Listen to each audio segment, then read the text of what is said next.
What's up, everyone? And welcome to the 6th episode of Super Brain Radio. It's also the first episode of a new chapter, Adapt, Chapter 2. So in similar, and actually the exact same fashion as the first one, with 4 slightly shorter conceptual episodes leading up to an ultimate 5th, slightly longer protocols episode, is going to be the sequence for each chapter. So the overarching question we have for Adapt, just like with health, we're asking kind of what is it? With Adapt, it's almost closer to where is it? Now we're going to be starting to look into the future. We're going to be starting to talk about things like magnitude, weighing priorities for you and yourself, and determining where you want to place them in your life. And it's funny because as out there and meta as that may seem, we're going to learn very, very quickly how direct of a line that can have to your own biology. And enzymes are going to be the communication system there. So now enzymes are responsible for everything from the warm-up effect. Have you ever noticed how the first 5 minutes of exercising, sometimes the worst ones, or just feel exuberantly more difficult, and then all of a sudden you're chipper and fine and confident in what you're doing? That's enzymes. The same way that maybe when you first started your job, you could only be in the zone for 5 minutes. Then all of a sudden you would just start making mistakes or lose it, or you got tired. And then over the year that graduated all the way up to 60 to 75 minutes. Those are enzymatic alterations. And enzymes are really important because obviously humans live kind of a long time. And that means that there needs to be a really inherently just badass and well done system from a constraint standpoint on how we change. And enzymes are really the platform here. So they're always going to be the type of people to listen first. Some enzymes are going to respond in seconds. And these are going to be obviously more proximal, things like temperature changes, oxygen changes, pH changes, things that are governed by what we call homeostasis. And this concept will get its own episode later on, but we obviously have some quick-moving enzymes and some slower-moving them. But overarchingly, they're all going to just be responsive to something turning them on, and then based on how frequently they're turned on, the duration at which they're demanded of, and how often they're pushed to exhaustion, which is a key thing to note, is going to determine how long it takes them to adapt, more specifically is what I should be saying. Because all enzymes will adapt. Just like I've referenced in the past, there's no such thing as nothing. The brain is always listening. So even if you're 50% on the money, you'll get some enzymatic change for the better, as long as your assessments, like I said, are even 50% on the money. However, that's not enough for most people in most cases. You need to go a little bit deeper.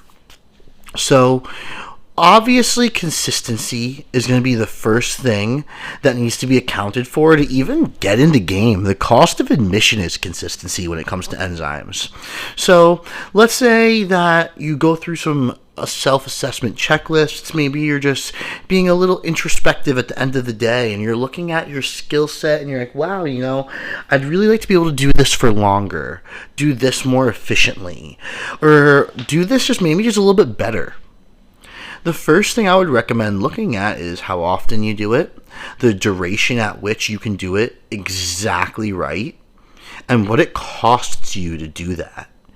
So, for example, maybe you recognize that there's a certain zone you get into your head when you're on a phone call or during a sports performance session. It's funny that you don't necessarily need to identify the zone you're in. You just need to be able to identify exactly what's going on. So what that means is, let's say for the phone call, you realize you're in this state where things were going perfectly and it lasted 30 minutes. And all of a sudden you notice that you started fumbling over words and going too fast. Maybe you were a bit over-aroused and you started lacking details. Or maybe you just got tired and you needed some food, but food picked you back up. Whatever it is, Understanding that mistakes are going to be the way to figure out how to make change is the most important part to accept if you want to get better at anything. This chapter about adapting is going to be completely predicated on the notion that you're going to have to, I don't like to use the term sacrifice because that's certainly not true, but you're going to have to pay the cost for things up front if you want change. If you want to get leaner, before you can get leaner, you have to get really good at moving fatty acids. If you want to get bigger, faster, stronger, that's great. You need to get excellent at moving stored glycogen first, and then getting it turned back into stored glycogen. If you want to get smarter, you need to be better at having an area electrically stimulated in your brain to a high degree and not having other areas spill over with electricity. And we can get as specific as we need for anything. Like I said, enzymes kind of run this place, right? When it comes to the human body. So I don't want to get too bogged down into what areas you can go into and any of that stuff. What's more important here, besides being consistent, besides being proper in your assessment of the mistakes and all that stuff, is to follow that flowchart at the bottom of that long PDF. And I'm going to explain how to use it now and go through 2 different examples that'll make it really, really something you guys can grasp onto when you kind of feel lost at sea when it comes to progress on something. And it's also important to remember that these 5 steps, although general and ambiguous, should be followed in order, even if it feels simple or even if it feels greatly difficult and borderline insurmountable. There is an order, and it's on purpose. The very, very first step, you can call it exposure, but exposure makes it sound like it's something you've never done before, but defining and feeling some success. So whether it's something brand spanking new, or you're already the master at something trying to get even sharper, you need to have the brain neurochemical response to, wow, that was correct. This is what it felt like. I'm aware of what that is, and I can now tell the difference between something that's not as good. If you can't even identify that, then you have no hope at getting as good as you want to get at something because you can't tell me the difference between right and wrong. Next is to do it in varied manners, meaning, can you do it with lots of oxygen, little bits amounts of oxygen? Can you do it if you are overfed, underfed, if you've done a ton of work beforehand or still have to do a ton of work after? Little bit of sleep, tons of sleep. Maybe you have to get it done really fast and you're rushed. Maybe you're in a state where you have more time than normal and feel no pressure.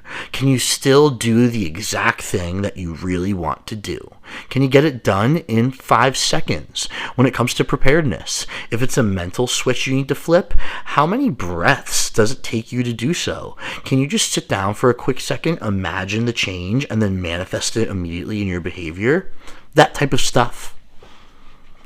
Then, once you know exactly what the success feels like, once you're confident in doing it in multiple domains, now you can start being a little obsessive and adding some monotony when it comes to doing it a lot in one manner, meaning frequency and fatigue, and making it something that you can just continue to do in any condition, regardless of volume or demand, is very important. This is actually even okay when it comes to some mistakes. You're probably going to actually make most mistakes in this third middle portion of it all because you're going to have the most exposure to it being done, and that's still okay and part of this neurological progression. Which is why the 4th step is all about increasing complexity without mistakes, making it more efficient, and not necessarily doing more, but this is when things become refined, when you don't need that little warm-up drill anymore to get into it, when you don't need 10 minutes to get your mind right. Now you only need 2. This is when it really starts to feel like you're making change, and increases in complexity can be something as complicated as a difficult exercise that you put together, or It's still an increase in complexity if you just don't need to do the stuff beforehand.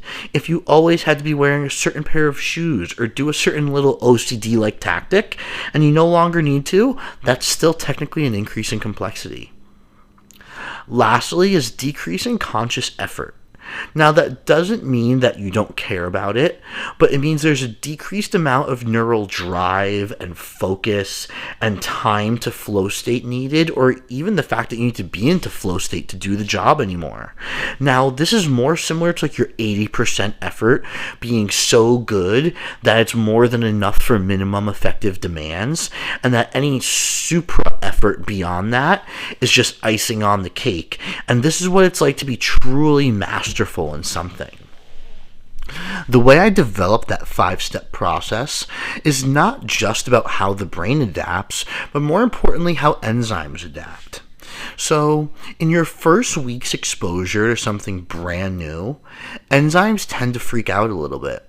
That's why from the first time to the second time you do something, you're typically a lot better. You almost pick up where you left off, or even better than where you left off the first time. But now maybe as you get into midway through the second week, beginning of the third week of your exposure process to something new, you find it becoming difficult. And the cost of doing it right might even go up. You have to try harder than you did before. And maybe you're realizing that not every rep is as good as you thought it was 1 or 2 weeks ago.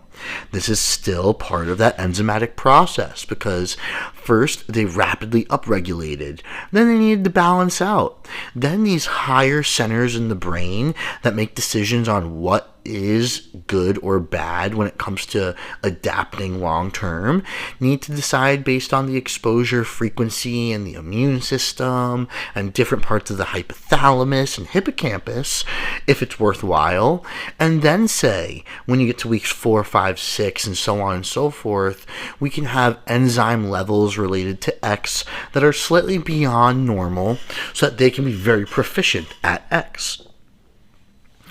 Overall, guys, this is a plight for that consistency and integrity in what you're doing over the long term is going to almost guarantee the benefits for you. If you can be genuine and authentic in your participation and clear and objective again in your data. As long as you can be real with yourself and real with what you're measuring, it's very difficult, in my opinion, to not get better at something.